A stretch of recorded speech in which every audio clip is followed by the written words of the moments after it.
Okay, here we have a structural wall that the homeowner accidentally removed. Didn't know that they were not supposed to do it this way, so we came in after the fact. This wall used to run all the way down. This top plate was the top plate for this wall. To remove a structural wall, you have to do a couple things.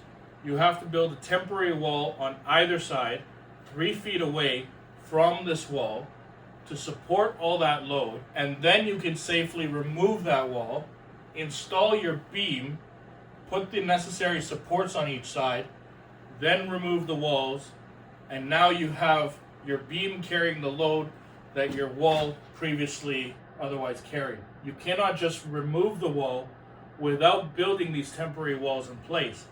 You run the risk of the whole thing collapsing, or at minimum dropping, in this case the roof and the load above, especially in places like Alberta and Saskatchewan in Canada. We have a lot of snow load that sits on that roof. You simply cannot take out any structural wall without adequate support on both sides. This is the proper way to do it. You have space, you can properly get into here and do all the necessary modifications you need to do. Then when you're ready and it's supporting the weight, remove the walls. What you need to be careful about is when you put the posts on either side, you need point load directly below it. So you actually need a post below it or beam that can carry that load and transfer it down to the ground. If you think about it, dancers, when the male dancer is ready to carry the female dancer and she jumps up and he's lifting her up in the air, what actually is happening is point load. Her body weight transferred through his hand, across his shoulders, down to his legs.